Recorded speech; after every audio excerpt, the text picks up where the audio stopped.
21 ऑगस्टला वरा जयंती आहे. निदेश ते जाऊ दे रे, पहिलं बिलाचं. संसदेमध्ये बिल पास होत आहे. मुख्यमंत्री पंतप्रधान यांना जर 5 वर्षाची शिक्षा झाली आणि 30 दिवस जर. असं नाही आहे. हे बिल भारताच्या लोकशाही आणि संविधानावरतीच हल्ला आहे.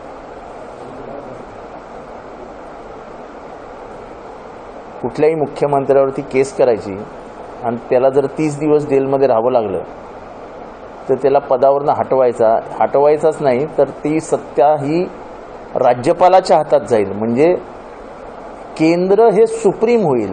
केंद्र आणि राज्यामध्ये जे संविधानाने आखून दिलेल्या मर्यादा आहेत, त्या आखून दिलेल्या मर्यादामधली जी एक अशी भिंत आहे, ती भिंत पाडून टाकायची. म्हणजे विरोधी पक्षाची सरकार असतील तिथल्या मुख्यमंत्र्याला ताब्यात घ्यायचं, कुठलीही केस टाकायची ना. त्यांच्याकडे केंद्रीय यंत्रणा काही कमी नाहीत. कुठल्याही केंद्रीय यंत्रणेने केस टाकायची, त्या मुख्यमंत्र्याला त्या मंत्र्याला ताब्यात घ्यायचं, जेलमध्ये बसवायचं आणि घरी पाठवून द्यायचं. नंतर तो कालांतराने निर्दोष सुटेल ती गोष्ट वेगळी, पण तोपर्यंत तर संपलं ना सगळं. आणि तुमच्याकडे एवढे मजबूत कायदे असताना PML आहे, ED आहे, CBI सगळे, मग हा कायदा आणण्याची गरज काय आहे?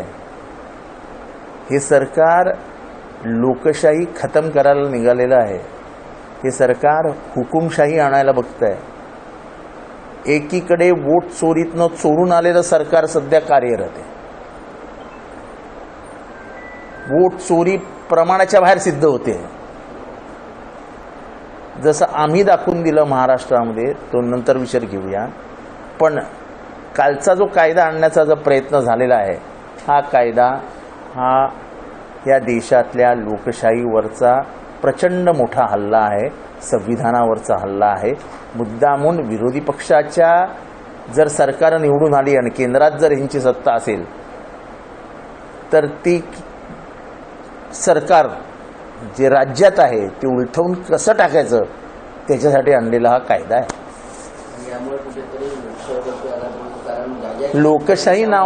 लोकशाही हे फक्त शब्दात, पाठ्यपुस्तकात, चर्चेत अस्तित्वात राहील, पण जे खऱ्या अर्थाने लोकशाहीचं अस्तित्व पाहिजे ते संपुष्टात आलेलं असेल. 100% भारतामध्ये केंद्रात आणि सगळ्या राज्यात सत्ता यावी यासाठी नाही असं. म्हणजे त्यांना तर वाटतं की भारतामध्ये फक्त तेच असावेत, बाकी कोणी नसावंच. त्याच्यासाठी चाललेले सगळे प्रयत्न. मात्र अमित शहाच्या अंगावरती कागद फेकून रोष अजूनही कुठेतरी रोष मोठा आहे. यापूर्वी देखील रोष असं आहे की तुम्ही हे सगळं का करताय? म्हणजे तुम्हाला काय नेमकं भारतात काय करायचंय? भारत एवढं वर्ष चालला नाही का? काँग्रेसची एवढे वर्ष सत्ता होती. काँग्रेसने अशी कधी कायदे आणून विरोधी पक्षाच्या मुख्यमंत्र्यांना अटक करा असं कधी झालंय का?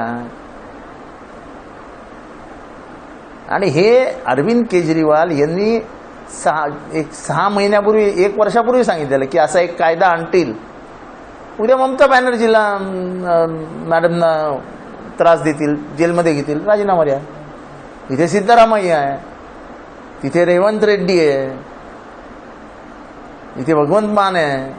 म्हणजे हे सगळे मुख्यमंत्री जे आपल्या ताब्यात नाहीत त्यांना बसवा जेलमध्ये आणि संपवून टाका. म्हणजे केंद्रातली सत्ता ही केंद्र सांगेल ते असं. या देशामध्ये फेडरल स्ट्रक्चर आहे. या देशामधल्या राज्यव्यवस्था, राज्यांना काही अधिकार आहेत, अधिकार वाटून दिले आहेत. मुख्यतः हे लक्षात घ्या, संविधानाने राज्याचे आणि केंद्राचे अधिकार वाटून दिले आहेत. ते वाटलेल्या अधिकारांवर जरी तुम्ही आक्रमण करणार असाल तर ते संविधानावर आक्रमण आहे. आणि असा कायदा हवाय कशाला तुम्हाला?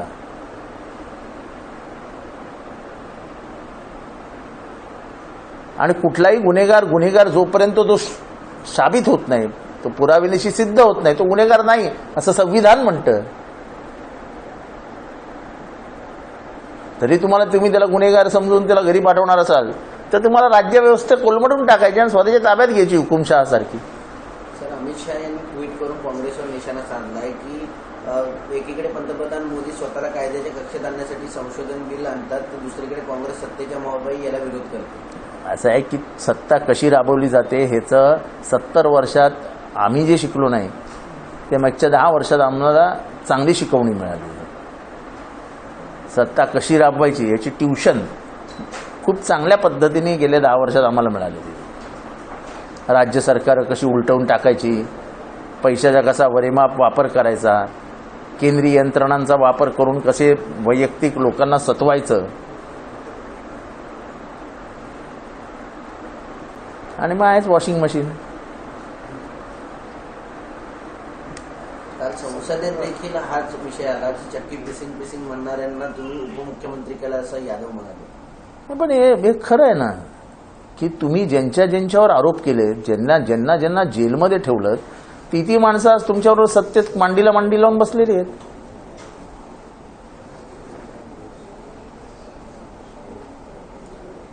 म्हणजे महाराष्ट्रामध्ये ज्यांच्यावरती भ्रष्टाचाराचे आरोप सोडले, भ्रष्टाचाराचे आरोप केले गेले, त्याच्यातले 90% तर आज राज्य सत्तेमध्ये मंत्रिपदावर आहेत, मांडीला लावून बसतात. म्हणजे जे आरोप केले ते मुख्य खुर्चीवर आहेत आणि ज्यांच्यावर आरोप झाले ते बाजूला बसलेले आहेत. सीएसडीचे संजय कुमार यांच्या विरोधात नाशकात गुन्हा दाखल करण्यात आलेला, वोट चोरी प्रकरणात आरोप केल्याप्रकरणी हा गुन्हा दाखल करण्यात आलेला आहे. कोणावर? सीएसडीएसचे संजय कुमार. असं आहे की ही पोलिसी राज्यव्यवस्था ही चांगली नाही. जसं आम्ही सांगितलं की आम्ही 18 ऑक्टोबर 2024ला पत्र दिलं आहे की इलेक्शन कमिशनला आम्ही स्वतः जाऊन भेटूनही आलो होतो की नावं डिलीट केली जात आहेत, नावं ॲड केली जात आहेत, काही वैयक्तिक माणसांकडे इलेक्शन कमिशनचे सर्व्हर आणि इलेक्शन कमिशनमध्ये मॅनेज केलं जात आहे. आम्ही कॉन्स्टिट्युएन्सीजची नावं दिलेली होती की ह्या कॉन्स्टिट्युएन्सीजमध्ये असं घडतं आहे. कुठे कोणी लक्ष दिलं नाही हे घ्या, तुम्हाला सांगतो ना.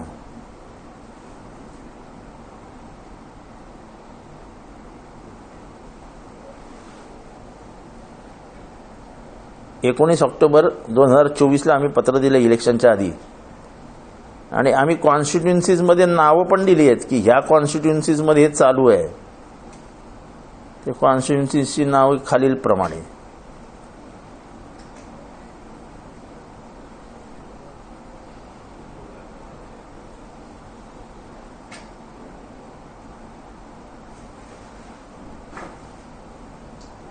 शिर्डी, चंद्रपूर, आर्वी, कामठी, कोथरूड, गोंदिया, अकोला, चिखली,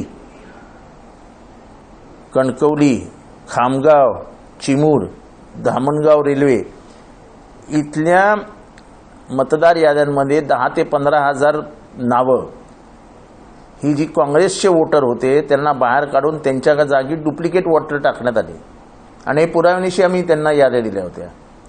इलेक्शन कमिशननी काहीही कारवाई केली नाही, आणि हे इलेक्शनच्या नंतर केलेलं नाही आहे, इलेक्शनच्या आधीच आम्ही हे पत्र लिहिलेलं आहे. माझं पत्र ट्विटरवर आहे, त्याच्यावर संजय राऊत, जयंत पाटील आणि नाना पटोले यांच्या सह्या आहेत. मी स्वतः त्याच्यानंतर पत्रकार परिषद घेतली होती आणि विस्तृत माहिती दिली होती. आम्ही सगळे मिळून इलेक्शन कमिशनरला भेटलो होतो. ह्याच्यात तुळजापूरला एका तहसीलदारांनी माझ्यावरती 10,000 मतं बिना ॲड्रेस, बिना आधार कार्ड रजिस्टर करायला सांगतायत अशी जोरजबरदस्ती केली जाते अशी तक्रार केली आहे. त्याचाही FIRची कॉपी माझ्याकडे आज आत्ताही आहे आणि तेव्हाही होती. ही घ्या FIR.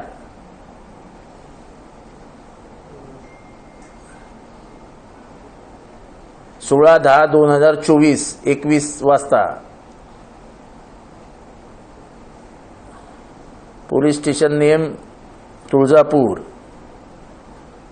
कंप्लेनंटचं नाव अरविंद बुळंगे. आम्ही काहीही खोट्या माहित्या देत नाही. हे घ्या, त्याची स्वतःची कंप्लेंट आहे की माझ्यावर जबरदस्ती नावं टाकण्यासाठी केली जाते आणि म्हणून त्यांनी तक्रार केलेली आहे.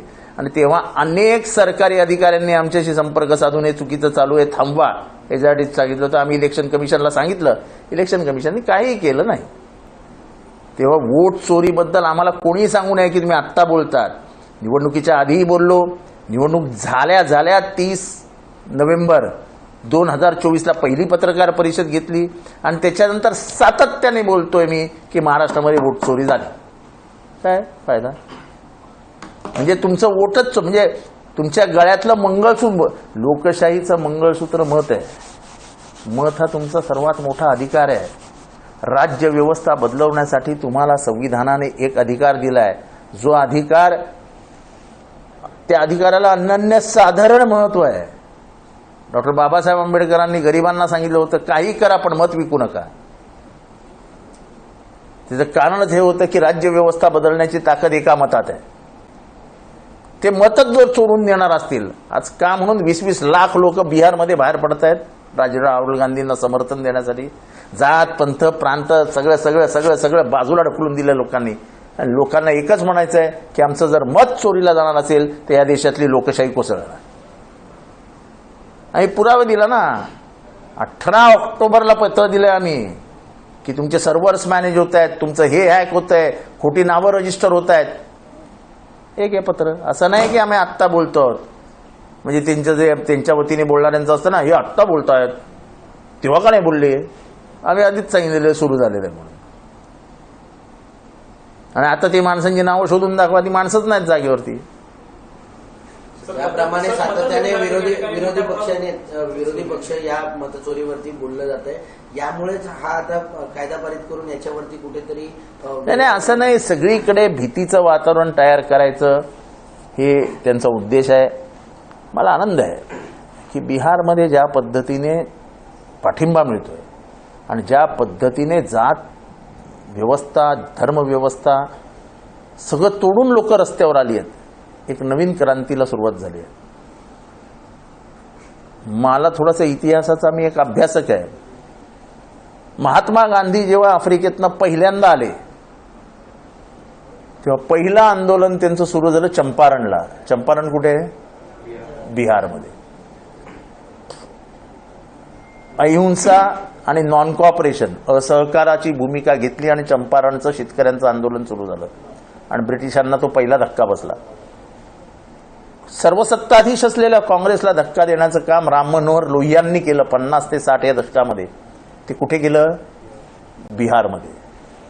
जयप्रकाश नारायण यांनी इंदिरा गांधींना पहिलं आव्हान दिलं आणि या देशामध्ये संपूर्ण क्रांती आणि नवनिर्माण आंदोलन सुरू झालं. आणि त्याचा परिणाम काय झाला तर 77 साली इंदिरा गांधी पराभूत झाल्या. ते जयप्रकाश नारायण यांनी आंदोलन कुठे सुरू केलं? बिहारमध्ये. इंदिरा गांधी हरल्या आणि त्याच्यानंतर बेलची नावाच्या एका गावामध्ये बिहारमध्ये दलितांवरती अत्याचार झाला आणि इंदिरा गांधींनी ठरवलं की बेलचीला जाणार. त्या बेलचीला जायला निघाल्या, त्या जीपमध्ये बसल्या. जीप पुढे गेल्यानंतर ती चिखलात रुचली कारण का त्या नदीला पूर आलेला होता. जिद्दीला पेटलेल्या इंदिरा गांधींनी सांगितलं की मी जाणार म्हणजे जाणारच. शेवटी एक हत्ती मागवला रामू नावाचा. त्या हत्तीवर बसल्या. त्यांच्याबरोबर प्रतिभाताई पाटील होत्या महाराष्ट्रातल्या. त्या जिद्दीला पेटलेली इंदिराजी नदीतनं, म्हणजे पूर आलेल्या नदीतनं पार करत बेलचीला गेल्या. तिथे हजारोनी दलित बांधव उभे होते. त्यांनी त्यांचं स्वागत केलं. वातावरण बदललं आणि या देशातली सत्ता जनता पार्टीला एवढ्या भारी बहुमताने निवडून दिलेल्या लोकांनी 1980 साली गेली आणि इंदिरा गांधी सत्ताधीश झाल्या. बिहार ही क्रांतीची भूमी आहे. बिहारमध्ये लागलेली आग ही देशभर पसरते. आज जी आग लागलेली दिसते वोट चोरीवरनं, आणि खास करून आता ह्या कायदा जो संविधानावरती हल्ला आहे, या दोन्ही गोष्टींवरती या देशामध्ये आग लागलेली असते. सर, अजित पवार असं म्हणतात मी 8 वेळा बारामतीतून 1 लाख मतांनी निवडून आलेलो आहे, मात्र लोकसभेला 48,000नी ती आमची जागा गेली, तेव्हा आम्ही म्हटलं नाही की मतचोरी झाली. पण आता ते म्हणतात की हे सर्व बकवास आहे, म्हणजे मतचोरी जाणं हे बकवास. मला त्यांच्या स्टेटमेंटवरती काही बोलायचं नसतं. आणि लोकसभेत यश मिळालं होतं, मात्र विधानसभेत त्यांनी 3ही मुख्यमंत्री बनणं असं स्वप्न बघितलं होतं 3ही पक्षातल्या लोकांनी. आता तसं झालं काय झालं नाही. सरकारला एक मोठा धक्का दिलेला आहे. 70,000 कोटींचा जो सिंचन घोटाळा झाला होता त्याच्यामध्ये काल सुद्धा लोकसभेमध्ये एक खासदारने बोलून दाखवलं ना की ज्यांच्यावरती 70,000 कोटीचा घोटाळ्याचा आरोप स्वतः मुख्यमंत्री आणि प्रधानमंत्री करत होते ते आज तुमच्याबरोबर बसलेत. हे आम्ही तर या विषयावर बोलत नाही की जाऊ दे थोड्याशा मर्यादा बाळगतो. तर दुसऱ्यावर बोलताना आपण जरा विचार करून बोललात तर बरं होईल. पण आता त्या 70,000 कोटींच्या सिंचन घोटाळ्यामध्ये जे आरोपी कंत्राटदार केला होता त्याला 303 कोटी देण्याचे आदेश हायकोर्टाने दिलेले आहेत. FA एंटरप्राइजेस कंपनी खत्री आम्हाला माहिती ना खत्री कोण आहे, कोणाचा माणूस आहे, कोणाच्या घरातला संबंध आहेत काय ते सगळं आम्हाला माहिती आहे. जाऊ द्या त्याच्यावर काय बोलायचं. सर 29 महापालिकेच्या प्रभाग रचना ज्या आहेत त्या राज्य सरकारने निवडणूक आयोग प्रभाग रचना 2017 प्रमाणे होणार असतील तर प्रभाग रचना ज्या 2017 साली केल्या गेल्या त्या अत्यंत चुकीच्या पद्धतीने मनमानी पद्धतीने घरात केल्या गेल्या. प्रभाग रचना करताना त्या अधिकाऱ्यांना घरात बोलवून असा प्रभाग बनवून त्यांच्या हातात दिला. त्या अधिकाऱ्यांनी फक्त सह्या केल्या, आयुक्तांनी त्याच्यावरती संपूर्ण हस्ताक्षर करून ते सबमिट करून टाकलं. प्रभाग रचना हा सत्ताधारी पक्ष आयुक्त ह्यांचा खेळचा खेळ असतो आणि आयुक्त हे प्रभाग रचना करताना लोकशाहीचं कुठलीही मूल्य पाळत नाहीत. निवडणूक आयोग कुठलीही मूल्य पाळत नाही. जर प्रभाग रचना व्यवस्थित करायची असेल तर कळवा, मुंब्रा, दिवा, शीळ, डायगर यांच्यामध्ये 2 जागा आम्हाला कमी दिलेल्या आहेत. त्या शहरात आहेत. लोकसंख्येचं डिव्हिजन केलं आणि ज्या मॅथमॅटिक्स ज्या गणिताच्या माध्यमातून प्रभाग रचना केली जाते त्या गणिताचा अभ्यास केला तर ठाण्यातली प्रभाग रचना चुकलेली आहे. गणिताने जे गणित लावायला पाहिजे, जे गणित कायदेशीर लावायला पाहिजे ते लावलंच गेलं नाही 2017 साली. त्यामुळे हे प्रभाग रचना वगैरे आम्हाला सांगायला जाऊ नका. आयुक्त, अधिकारी आणि सत्ताधारी पक्ष हे एकत्र बसून हा खेळ खेळतात आणि ते सगळीकडे तेच करतात. आमचा या प्रभाग रचनेला विरोधच आहे. सुनेत्रा पवारांची संघाच्या कार्यक्रमाला हजेरी लागलेली आहे. आता ते संघातच गेलेत म्हटल्यावर करणार काय तुम्ही? संघाच्या कार्यक्रमाला हजेरी लावली तर काय मोठं आहे? उद्या अजितदादा फुल पॅन्ट घालून गेले तर त्याच्यात हसण्यासारखं काय हाय? दादांचं म्हणणं माझी बायको मिनिट टू मिनिट कुठे गेली होती हे मी विचारत नाही. पण त्यांनी विचारूही नाही. ते तेवढ्या स्वतंत्र मनोवृत्तीचे आहेत. ते शाहू फुले आंबेडकरांना मानणारे आहेत. त्यामुळे स्त्रियांवरती असा दबाव आणि असं ते करणार नाहीत. सर, कथित शिखर बँक घोटाळा प्रकरणात रोहित पवारांना जामीन, रोहित पवार आरोपी नसून त्यांना शिक्षा देऊ शकत नाही असं कोर्टाने सांगितले. तर FIR मध्ये मुश्रीफ आणि अजितदादांचं नाव आहे असा आरोप रोहित पवारांनी केला. नाही, असं आहे की रोहितला कारण नसताना त्रास दिला जातोय.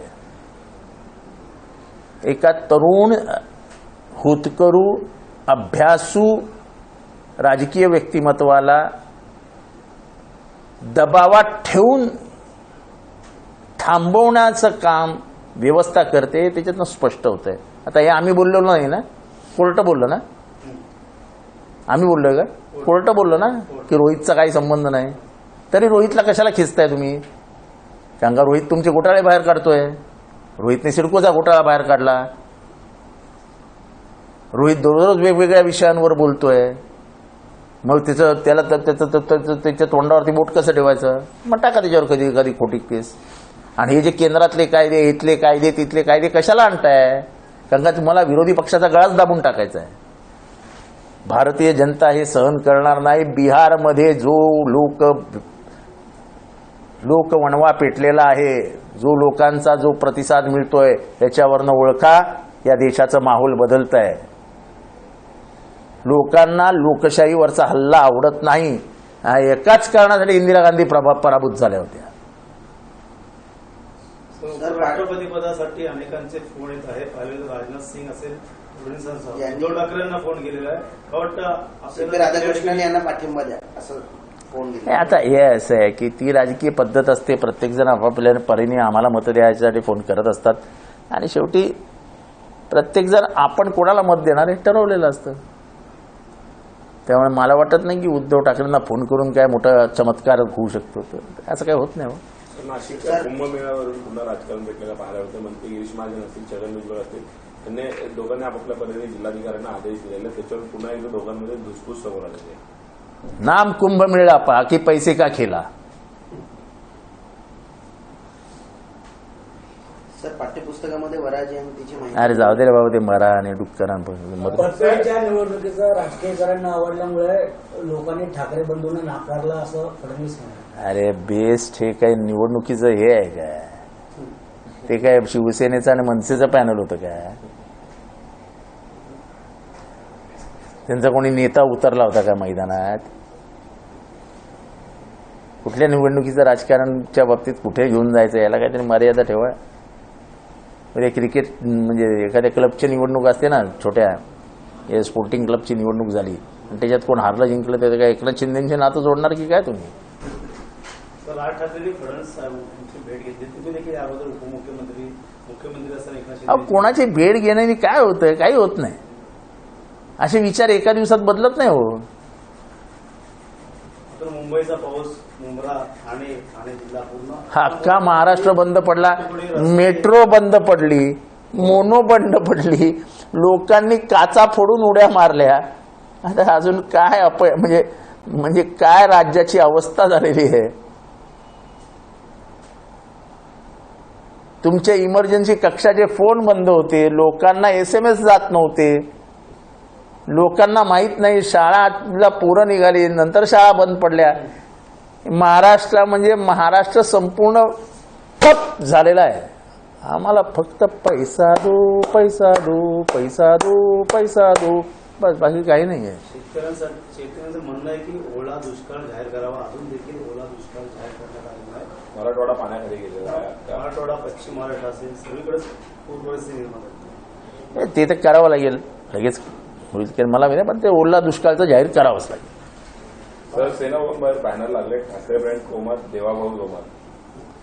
हे असं ठाकरे सेना भवन बाहेर बॅनर लागलेला आहे. ठाकरे यमक आणि गमक जुळवण्यात काहीच लोक हुशार असतात, त्याच्यात मोठं काय भाजपकडून देशच्या निवडणुकीनंतर हे बॅनर नाही. मग त्याच्यात काय चांगलं आहे ना, यमक गमक चांगलं आहे. चांगलं शीघ्र कवी नवीन जन्माला येत आहेत, याचं कौतुक करायला पाहिजे तुम्ही लोकांनी. त्या शीघ्र कवीचा सत्कार करा. हो सर, हिंदी करा. संपूर्ण पर्युषण काळात कत्तलखाने बंद ठेवण्याची मागणी जैन समाजाने हायकोर्टात याचिका दाखल केली. सगळ्यांनी आपापल्या घरात भाजीपाला भरून ठेवा आणि तेवढंच खा. सर हिंदी में जानना चाहेंगे, कलम 130 जो अनुच्छेद है उसको बदलकर जिस तरीके से प्रधानमंत्री या मुख्यमंत्री या मंत्रियों को जिस तरीके से अगर देखो ये जो किया जा रहा है, ये सिर्फ विरोधी पार्टियों को हैरान करने के लिए किया जा रहा है. संविधान में इतने प्रावधान है लोगों को विविध कानून तहत उनके ऊपर गुनाह डालने की, तो एक नया कानून की जरूरत क्या है? ये कानून सिर्फ इसीलिए लाए जा रहे हैं कि जो 8-9 राज्यों में विरोधी पक्ष के सरकारी हैं, वो मुख्यमंत्री के ऊपर कोई झूठा गुनाह डाल देने का, उसको अरेस्ट कर लेने का, 30 दिन अंदर रख देने का, खत्म कर देने का उसको. और कानून ये कहता है कि जब तक उसको सजा नहीं होती वो निर्दोष है.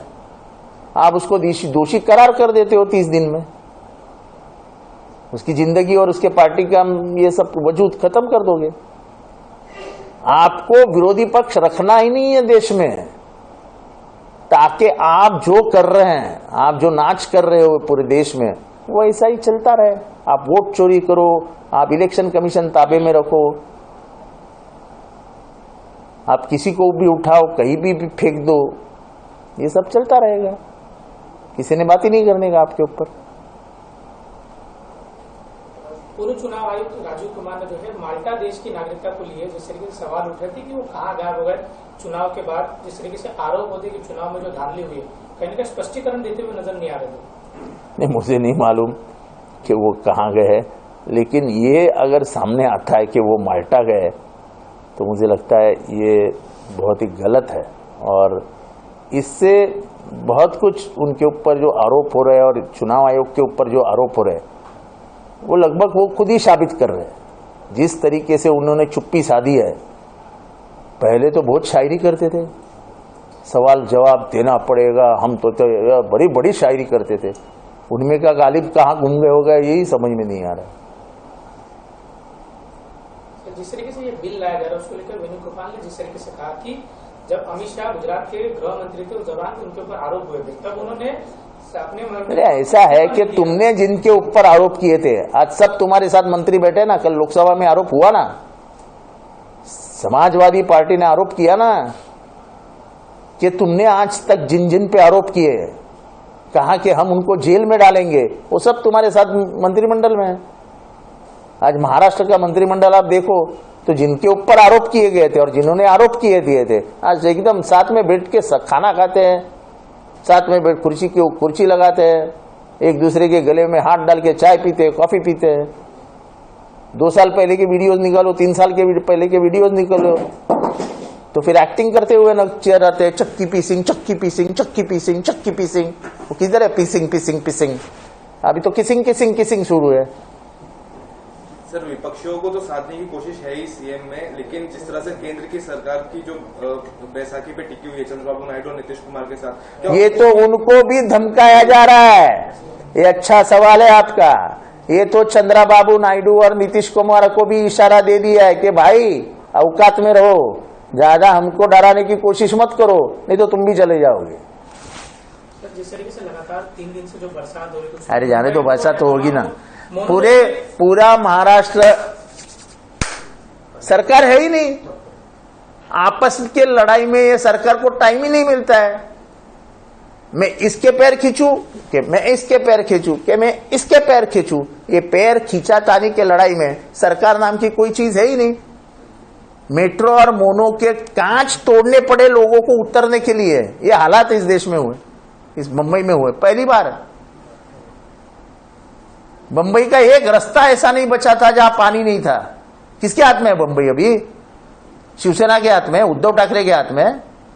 पहले कभी हाल पानी भरता था तो ऐसे उद्धव ठाकरे जी के अंग पे जाते थे जैसा मानो कि वही सब के लिए जिम्मेदार है। आज कौन जिम्मेदारी लेने के लिए तैयार है? आज पूरी मुंबई बंद थी 2 दिन के लिए, क्या हुआ? जहाँ मुंबई में एक तरफ ये सारी चीजें हो रही है, लोग तकलीफों में है, समस्याएं झेल रहे हैं, तो वहीं एक भाजपा के मंत्री है, उन्होंने ये चिट्ठी लिखी है अपने मुख्यमंत्री को कि वराह जयंती जो मनाई जाती है बहुत सारे जगहों पर जो है छोटे पैमाने में मनाई जा रही थी, लेकिन अब एक समुदाय को टारगेट करने के लिए जो है, देखो हमको कोई काम करना है नहीं। हमको इस देश में सिर्फ धर्मद्वेष, जाति द्वेष, शाकाहारी मांसाहारी, बस इन्हीं चीजों पे ध्यान देना है, क्योंकि उनको लगता है कि भारत देश पगला गया है धर्म के नाम से।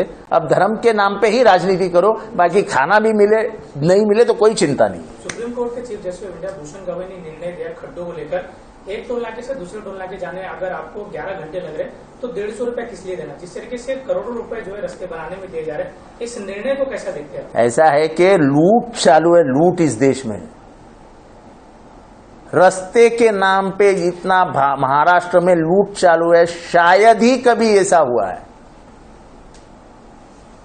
जो भी एजेंसियां रास्तों में काम करती है सिर्फ लूटने का काम करती है। ये तो चंबल के दरोडेखोर तो थे, डकैत थे, उनसे भयंकर डकैत महाराष्ट्र सरकार में बैठे हैं। एक टेंडर में जब आप 3000 करोड़ रुपए का घोटाला करते हो तो क्या उम्मीद रखते हो इस राज्य सरकार से और रास्ते की?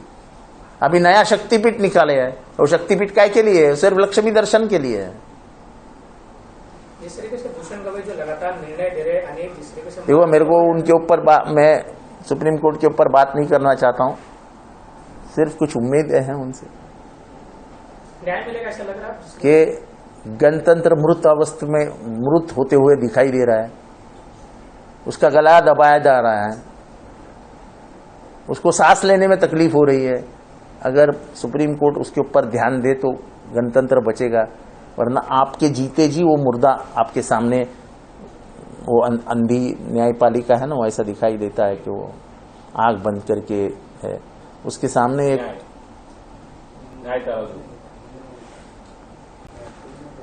सर उत्तर प्रदेश के जलालाबाद शहर का नाम बदलकर परशुरामपुरी कर दिया गया है। या संदर्भात अधिसूचना देखील जारी करण्यात आली। तो क्या उसमें क्या है? अब तो क्या बोलते हिंदी में मालूम नहीं मेरे को, क्या बोलते नामकरण विधि को क्या बोलते? बारस, मराठीत म्हणतो आपण बारस। अब तो मौसम है ना। बिहार में जिस तरीके से जिस लड़की को हमने पैदा ही नहीं किया उसका नाम भी हम ही रखेंगे, ऐसा?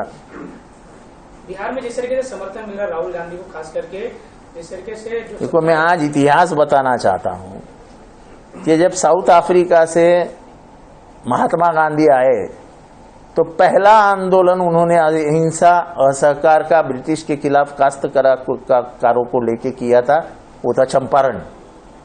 और वहां से जो अंगार लगी तो 1947 में हमें आजादी मिली। राम मनोहर लोहिया जी ने पहली बार काश्तकारों को लेके अन्याय और असहकार की भूमिका ली और उसको लोहिया का आंदोलन करके माना जाता था, जो 1950 और 60 के बीच में हुआ। वो भी आंदोलन पूरे देश में गया और कांग्रेस को पहली बार धक्का पहुंचा। उसके बाद इंदिरा गांधी जी के खिलाफ संपूर्ण क्रांति का नारा दो प्रदेशों से लगा। एक प्रदेश था बिहार, दूसरा प्रदेश था उत्तर प्रदेश गुजरात।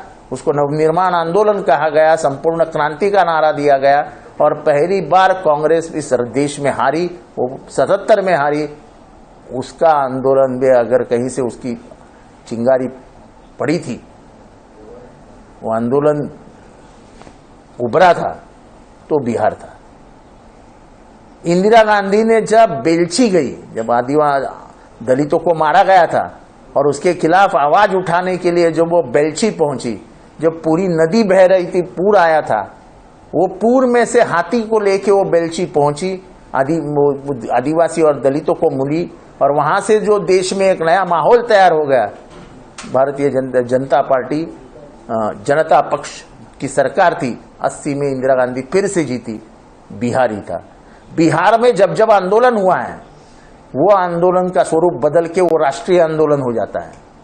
आज बिहार में जिस तरह से भीड़ उमड़ रही है, जिस तरीके से लोग जुड़ रहे, पिछड़ा अति पिछड़ा, वहां की अकलियत, वहां का सवर्ण, लोगों को वोट चोरी के बारे में गुस्सा है कि हमारे गले का मंगलसूत्र है, हमारे गले का वो हार है, हमारा वोट, हमारा दिल है, हमारा अधिकार है, वो अधिकार आप छीन नहीं सकते हो। ये गुस्सा रास्ते पे दिखाई दे रहा है और ये आंदोलन सब बिहार तक सीमित नहीं रहेगा।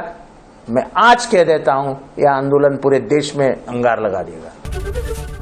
एबीपी माझा, उघडा डोळे बघा नीट।